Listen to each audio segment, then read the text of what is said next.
Like most men, I will never understand women's fascination with shoes. My wife, for example, will insist to anyone who will listen that she hardly ever shops for shoes. However, when I last looked in her closet, there were probably 30 pairs of shoes, and I don't believe that any of them have been in the closet for more than 2 years. That's 30 pairs bought in the last 2 years, which probably replaced 30 pairs bought in the previous 2 years. For comparison, I have 1 pair of black shoes, 1 pair of brown shoes, 1 pair of boots, and 1 pair of sneakers. I've had the brown shoes and boots for about 3 years. It was one of those 30 pairs, a fairly inexpensive pair of Jimmy Choo shoes that cost only about $800, that marked the beginning of the end of my 22-year marriage. As I was told earlier, my wife, Stacy, was getting out of an elevator at one of her favorite clothing stores when the heel of one of her shoes got stuck in a small gap between the elevator and the floor and broke off, causing her to fall to the floor and hit her head, knocking her unconscious for several hours due to a concussion. When I arrived at the emergency room about 15 minutes after Stacy called one of her friends who was shopping with her, my wife was lying unconscious on a bed, hooked up to several tubes from an IV, and a doctor and nurse were examining her. I stood quietly at the door and watched them work for a few minutes until they noticed me. They both grimaced, which I took as a bad sign, although the only visible problem was a bandage on her forehead near her hairline. Doctor, what am I missing? I see a small bandage, an unconscious wife, and 2 frowning medical professionals, I asked nervously. The doctor looked down, then looked the nurse in the eye before turning to me. He cleared his throat. The good news is that she should wake up any minute now. She hit her head and stomach pretty hard.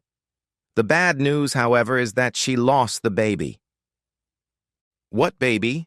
I asked in a voice that was several octaves higher than my usual bass. I had a vasectomy 17 years ago, after the birth of our second child. Both the doctor and the nurse stared at me in utter shock. Neither of them had a good expression on their faces. "Oh," the doctor muttered, and the nurse nodded in agreement. We're sorry, Mr. Blackburn." I stood there silently for a few seconds before quietly replying, "Yes, I am too." The doctor explained that while my wife was unconscious, they had run several tests, including a blood test, which showed that she was pregnant. I staggered over to the only chair in the room, which was several feet away from the bed so as not to interfere with the doctors and nurses. I don't know how long I sat there watching several people come in and out of the room. I knew I had to call the children and tell them what had happened, but I was so stunned that I couldn't move. After a while, I saw Stacy's eyelids flutter and finally open. "Welcome, Mrs. Blackburn," the doctor said calmly. "You are at Methodist Hospital in the emergency room. You fell badly and suffered a concussion. You were unconscious for some time." "My child? How is my child?" she asked, barely audibly. "The baby didn't survive. I'm very sorry," he said quietly, and Stacy burst into tears. At that moment, I got up from my chair. Stacy noticed my movement, looked at me, her eyes widened, and her mouth opened wide. I didn't say a word, and silently left the room. I spent the next half hour driving, telling the children about the accident with Stacy and that she had lost her baby. "Her what?" "What did you just say, Dad?" Our son Rob practically shouted over the conference call.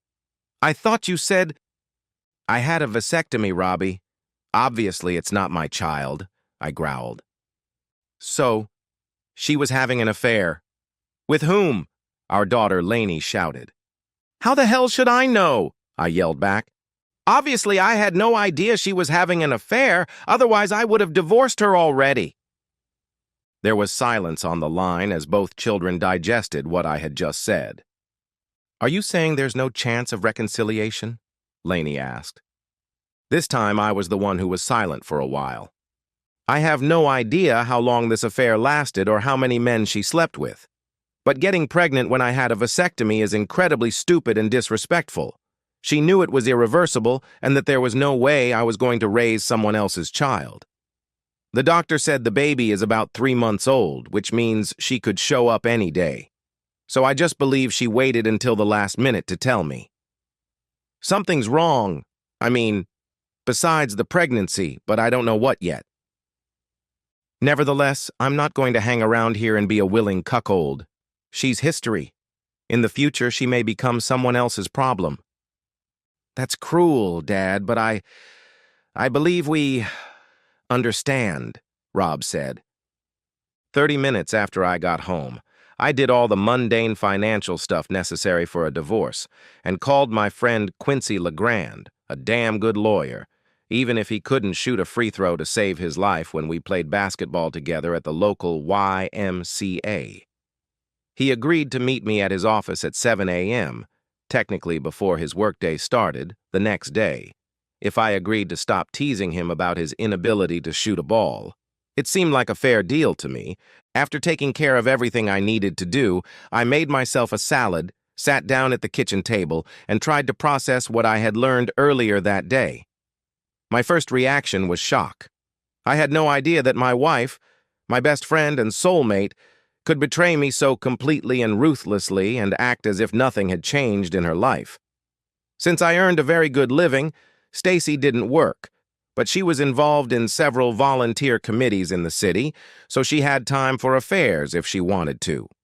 Either I was a complete idiot, or she was a very convincing actress, because I never believed she could cheat on me. Damn, I didn't see that coming. We always had a great relationship, both emotionally and sexually.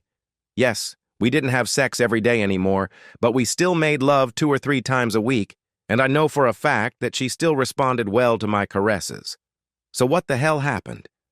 The next morning, Quincy assured me that the divorce could be finalized in 6 months if my wife didn't fight it.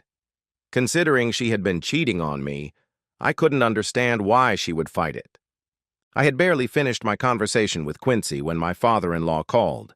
I was close to my in-laws because my parents had died in a car accident when I was 30, and Stacy's parents had stepped into my life to fill the void as best they could. "How are you holding up, Matt?" my father-in-law asked. "I imagine today has been a shock for you." "You have no idea, Dad, and I hope you never do," I replied. I never believed that Stacy could do something so disgusting to me. If she cared about me at all, she could have at least asked for a divorce before cheating on me with whoever it was, like a common whore. "Careful, Matt. She's still my daughter," John Olson warned. "Even if she did something bad, she's still my daughter." "I understand, Dad, but even if she is your daughter, you can't say that what she did wasn't incredibly low. What would you have done if Mom had done that to you?" I asked.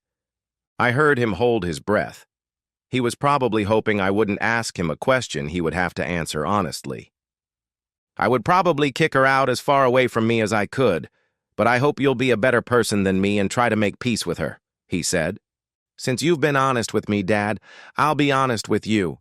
Right now, I don't want to see that cheater anymore. I didn't do anything to deserve that kind of disrespect from her. Hell, I don't even know if I'm the only bastard she's been sleeping with. Excuse my French, Dad."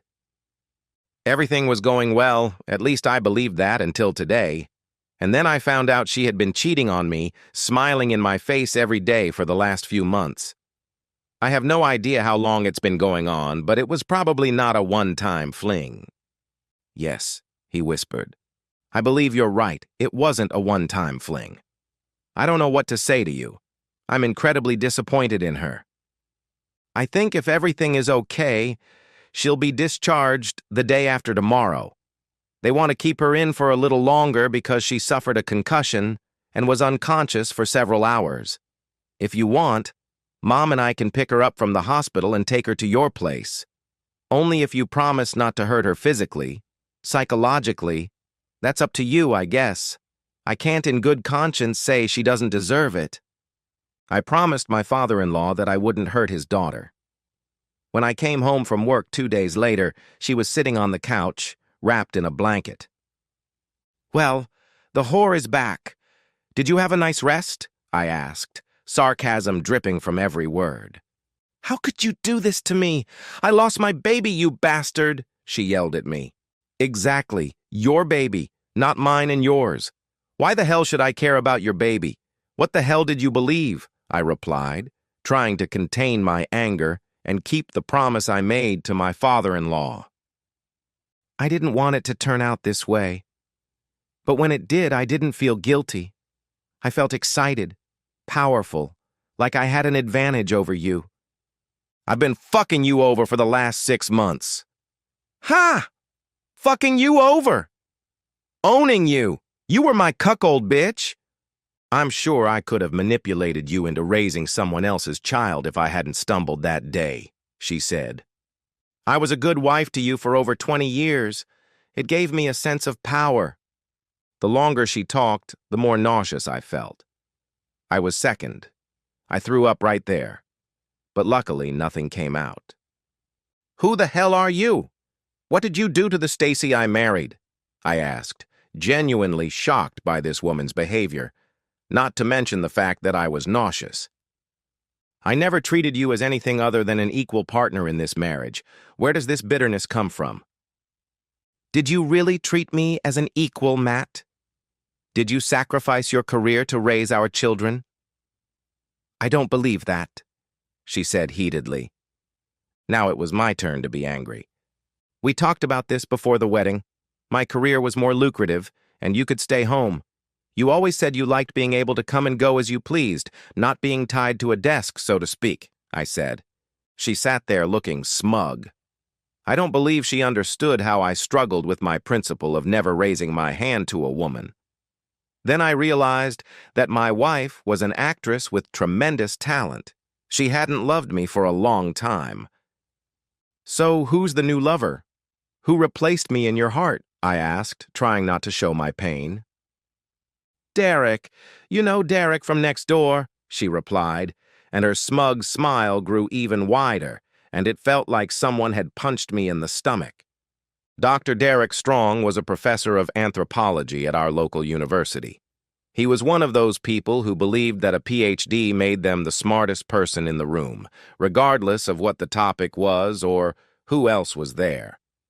He was only 32, 15 years younger than my wife and me, and, I have to admit, he was damn good-looking.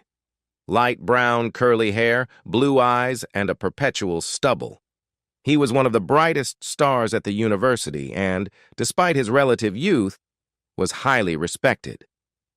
Derek convinced me that you were just a shallow, self-centered man who thought I was nothing more than his property. So I decided to make you my cuckold to get back at you and put you in your place. And you were so sure of your mistaken superiority that you didn't even notice.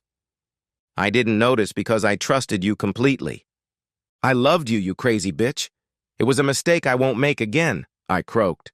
Not surprising, but the divorce papers will arrive in the next day or two. There will be no dispute if I get half of our property and alimony for a few years. You can keep the house or sell it right away, again, provided that I get my half. I'll just move my things to Derek's, she said confidently. Lainey is going to college next year. Until then, you can live in the house if you don't mind the neighbors finding out that Derek set you up. Then you can sell the house and we'll split the proceeds. She got up from the couch and went to our former bedroom to pack her things. I was shocked that she seemed to have all the answers, or at least the ones Derek had given her. It seemed to me that she was under his strong influence. I was completely erased from her life.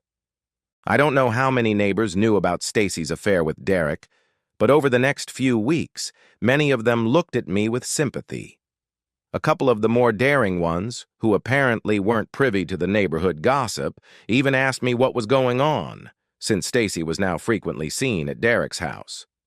Several men in our neighborhood expressed condolences, I guess, about the situation, and contempt for Derek.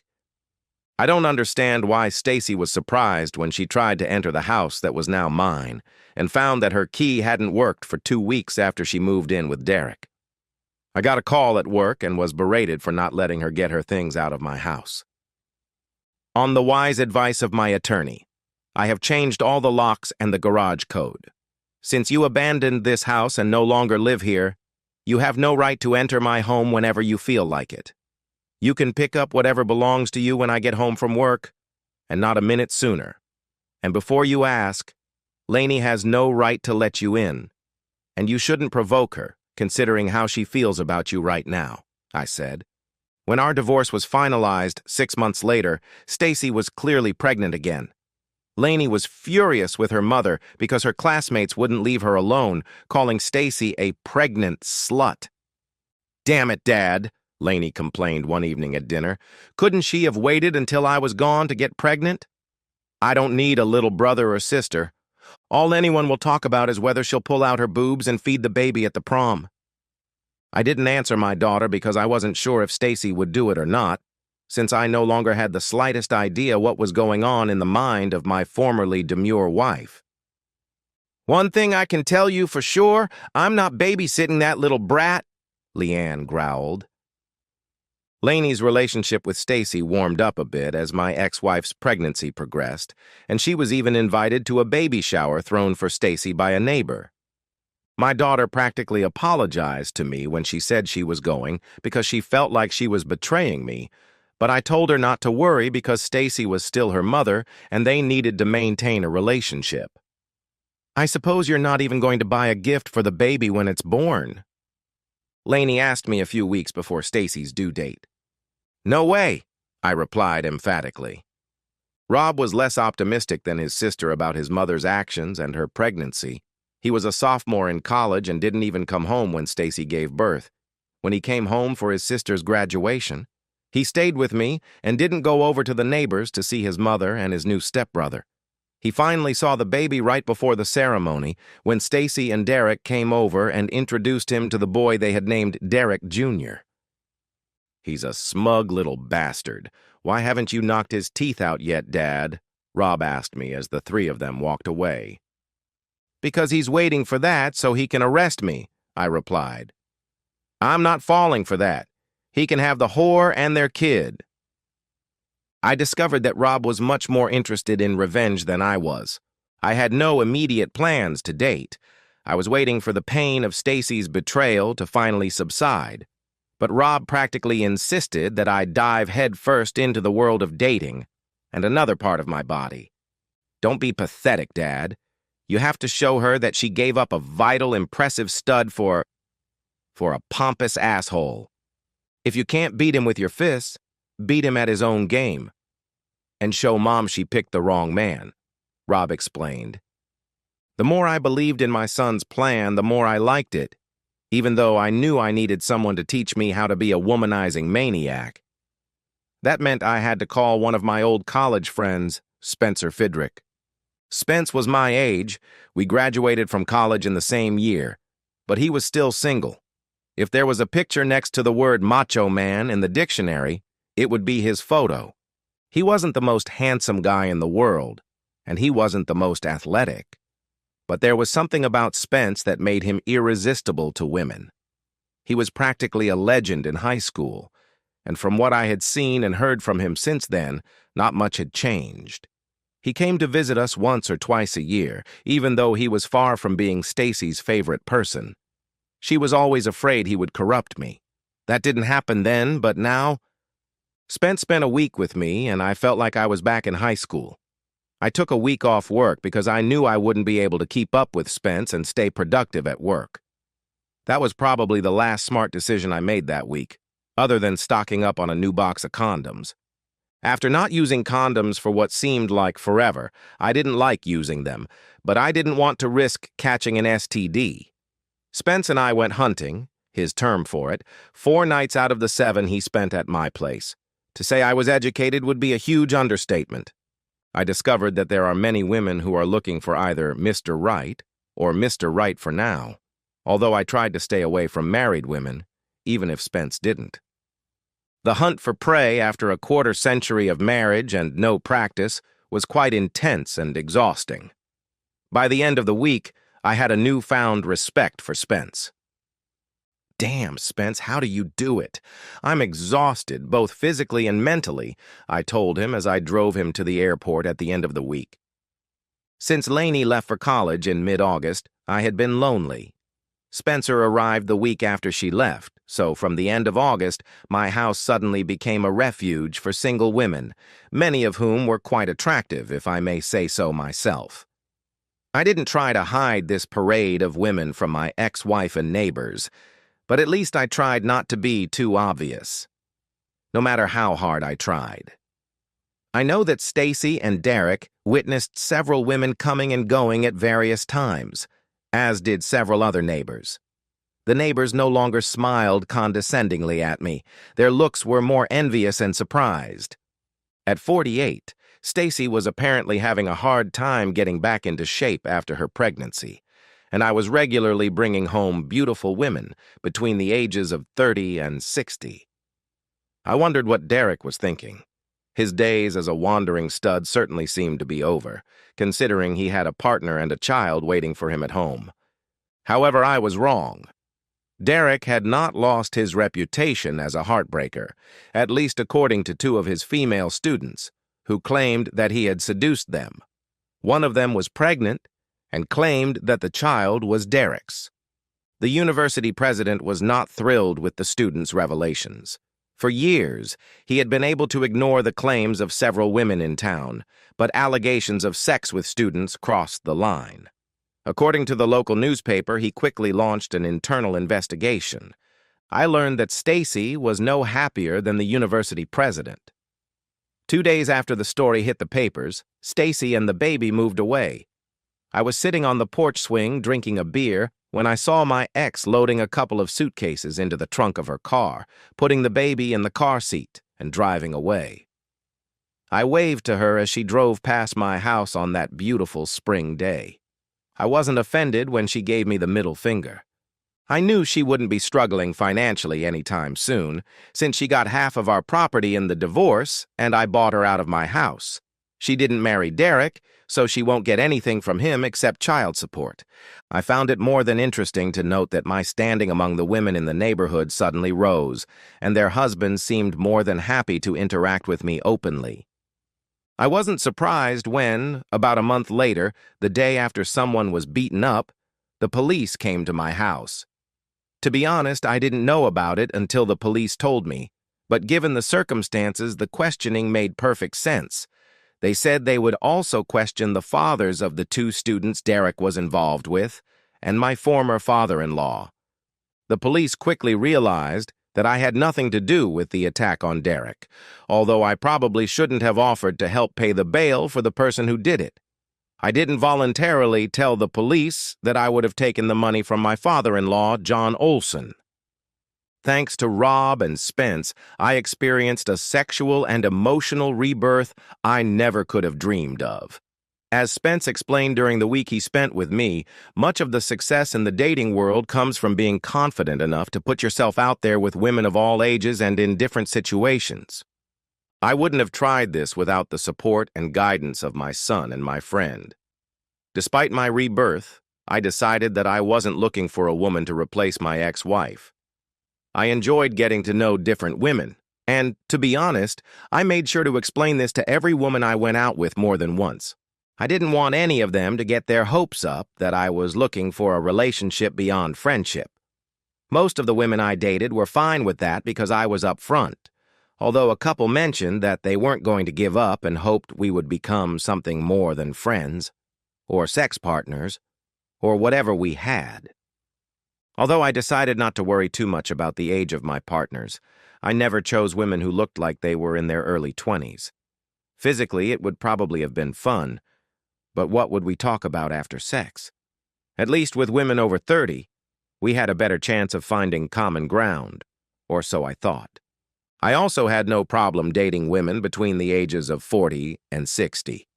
As Spence explained to me, older women may not be as physically active as their younger counterparts, but they usually make up for it with effort, and often have a wealth of experience both in and out of bed.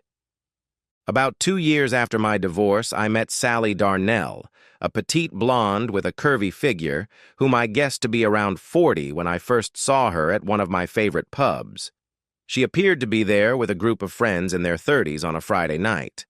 After watching them for a while, I concluded that they were a group of co-workers, and Sally was probably their chaperone or mother figure, although she was 20, dressed very similarly to her younger charges, in a tight-fitting blouse with a plunging neckline and a short skirt that only reached the middle of her toned thighs. I was shocked when, on our third date, I learned that Sally was actually 54.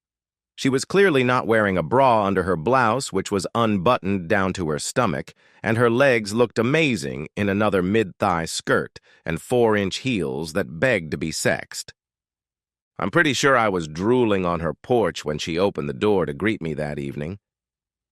"Wow," I whispered, not quite realizing I'd actually said it out loud. "I was hoping for something more eloquent, but I can see you're barely conscious right now. If you don't start breathing, you're going to pass out," she said sarcastically. Without heels, Sally was barely 5 feet 1 inch. I discovered that her body was the result of good genes, 3 days a week at the gym, and playing pickleball. "My mom is 20 years older than me, she's 74, and she still gets attention," Sally said. "Wait, you're 54?" I muttered, not believing my ears. She looked concerned for a moment. "Too old?" she asked. "God, no. You're only a few years older than me," I replied. "I just thought you were around 40. "Oh, you're a handsome, silver-tongued devil. But no, at 54, I can't do the splits anymore," she teased. I blushed deeply when she looked at me, wondering how she could have known exactly what I was thinking. She might not have been able to do the splits anymore, but later she showed me that she could still lift her ankles above my shoulders, which only spurred me on physically after I brought her to several orgasms for the first time. After we made love, I wrapped my arms around her and held her close. We kissed passionately and fell asleep in each other's arms. As I drifted off, I remember questioning my decision to live alone. Over the next few weeks, I dated a few other women, and although I had a good time, none of them were as exciting as Sally. On Sunday afternoon, I called her to ask her out for the following Friday night. She declined because she already had a date that evening. "Oh, sorry, I guess I should have called earlier," I muttered, before saying goodbye and hanging up. I don't know why, but I was angry that Sally had a date. After all, we were both single and free, and we had never made any promises to each other. As I sat there thinking about it, I realized that I had become attached to her and was more than a little resentful of whoever was spending time with her instead of me. If that was the case, I'd better get a grip and stop procrastinating. I called her right away and asked her out for Saturday. She giggled and said yes. I had one more request. "Can I reserve you for the foreseeable future?" I asked. I heard her gasp into the phone. It took a few seconds before I heard her whisper, "Yes, I can." Sally and I had talked about our past and our failed marriages on our 3 previous dates, but it had been more in passing. Saturday marked the beginning of a deeper relationship, with deeper explanations and deeper questions. We both seemed eager to tell each other about the things we considered important. And then, of course, there was sex and our connection. Rob had finished college a couple of years ago and settled down out of state, about an hour's drive away. He didn't come home often, and I believed it was because he was angry with me for divorcing his mother. "What's the statute of limitations on assault, Dad?" he asked me once on the phone. Damn, I didn't need sirens to know what he was talking about. The police never found the guy who robbed Derek Strong a few years ago, despite questioning me and several other people, including my ex-father-in-law. "So it was you?" "Way to go, young man," I exclaimed. I knew it wasn't me, but I was absolutely certain that his attack wasn't random. But I'd say you're in the clear for now, as long as you don't brag about it. "And Rob, thank you so much. I'm sure your grandfather would have been grateful too, but I'm not sure it's worth telling him. Derek lost his job at the local university shortly after he was mugged, and apparently the university president had informed his colleagues at other institutions because he ended up at a small college in butt-fuck Wyoming or somewhere like that. Once Rob's legal status was clarified, he began coming home more often. He and Lainey got to know Sally well, and both believed in her almost as much as I did. To quote a line from an Indiana Jones movie, "You made a wise choice," Lainey said shortly after meeting Sally. "She's funny, smart, and very beautiful, Dad.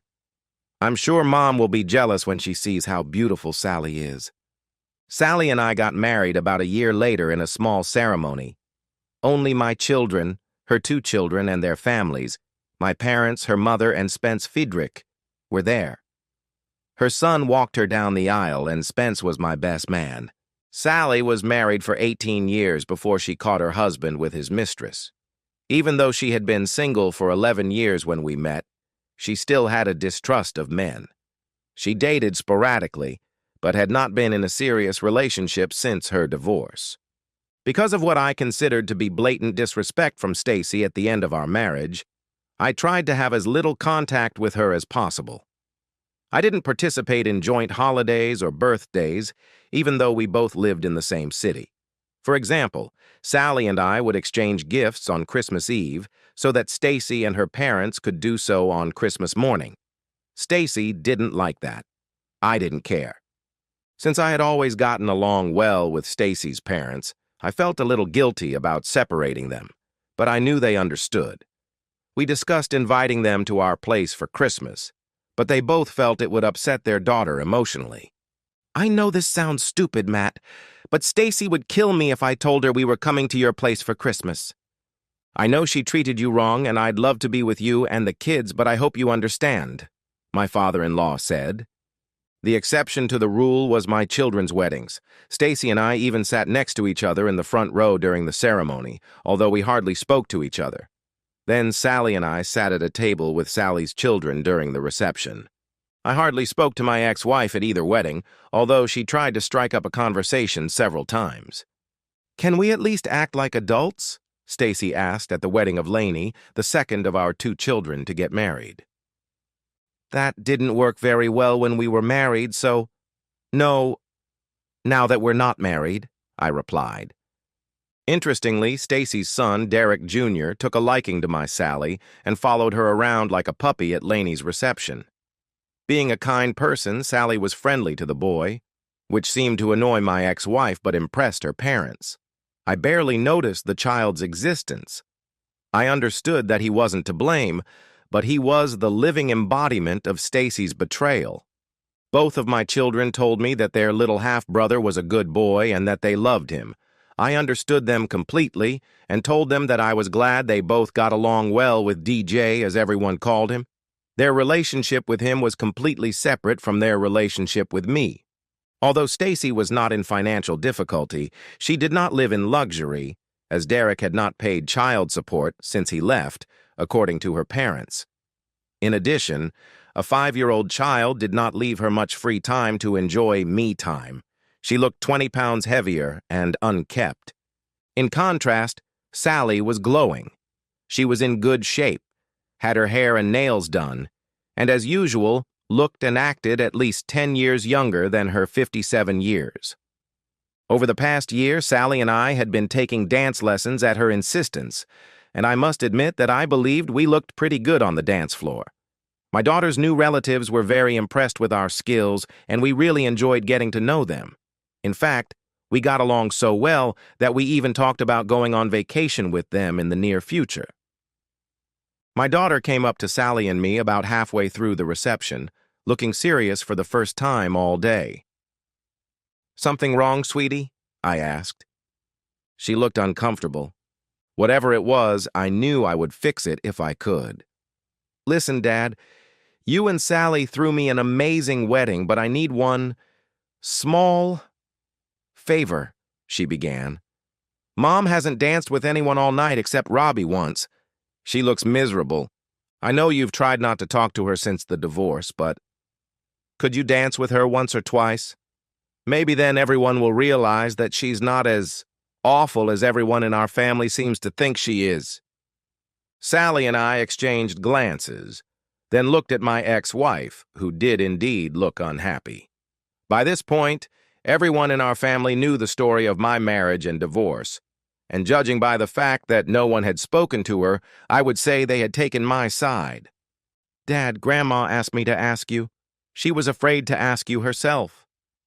I looked at my ex-mother-in-law, who was staring straight at me, her eyes pleading. As I mentioned, I got along well with my in-laws. When I looked at my wife, I saw the same pleading look. Damn it, I couldn't say no to Sally. "It's just a couple of dances, Maddie, please," she begged. "Thanks, Sally," I heard Lainey say as I got up from the table. Stacy was sitting with her back to me when I approached the table where she was sitting with my former in-laws and Derek Jr. She nearly jumped out of her chair when she felt my hand on her shoulder and turned to me. "Matt, what's wrong?" she asked cautiously, knowing that I only spoke to her when something was wrong. "It's nothing, Stacy. I just thought the parents of the bride should dance together at least once. We created this beautiful creature.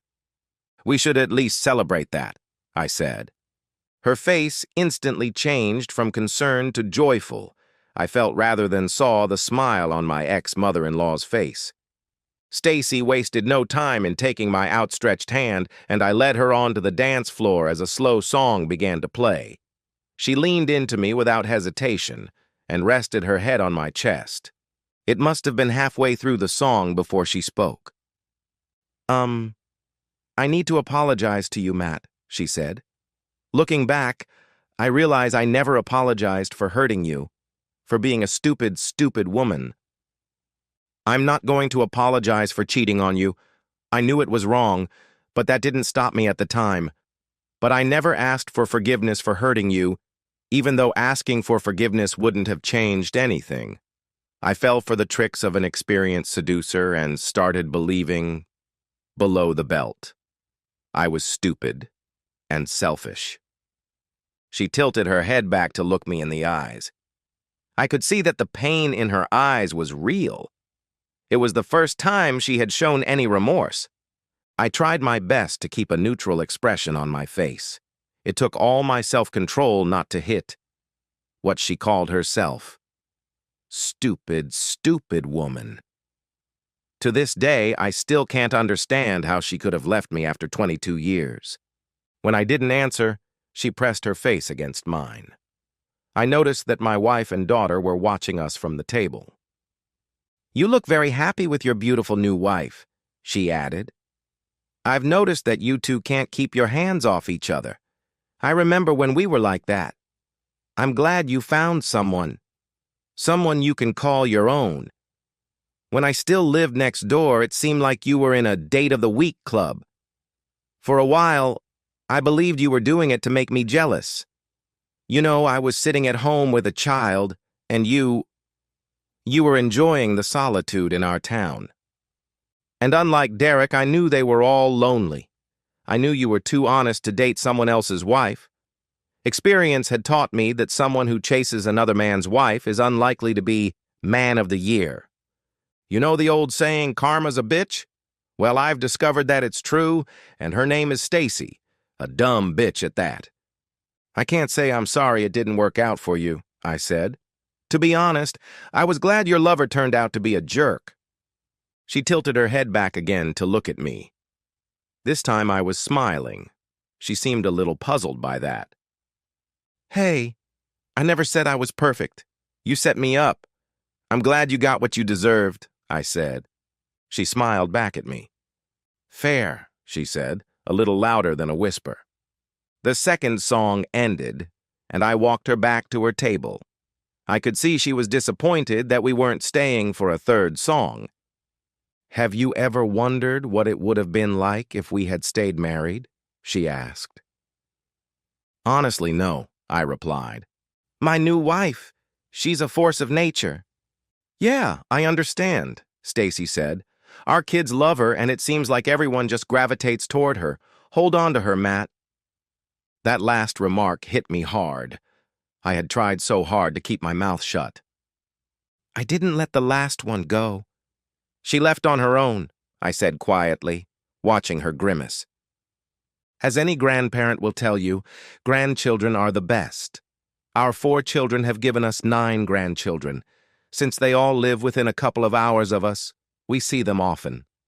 Gamma, as all the children call Sally, is a rock star among grandmothers.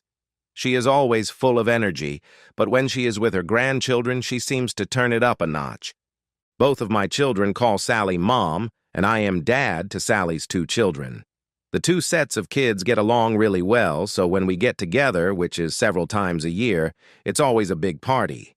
In fact, at Lainey's insistence, we started inviting my ex-mother-in-law and father-in-law, and after some initial awkwardness, they now fit right in with our group. They are both very grateful to Sally and me. I never ask about my ex-wife, and they don't mention her in conversation. At Christmas, Sally always buys a present for Derek Jr. and gives it to my parents to take to him. She signs the card simply, "Love, Matt and Sally." A few years later, a few days before Christmas, as my father-in-law and I were sitting in the living room drinking eggnog, there was a quiet moment. "Mom and I can't thank you and Sally enough for including us in your family life," John said quietly. "Although I can't help but regret that Stacy and DJ can't be here to enjoy this." He saw me frown and hastened to finish his thought. "I'm not suggesting you invite them," he added quickly. "I just regret that my foolish daughter threw it all away because of her selfishness and easily fell under the influence of a man who never loved her the way you do. That's not how we raised her, Matt." "I know it's not your fault, Dad," I replied. "I've never blamed you for her choices.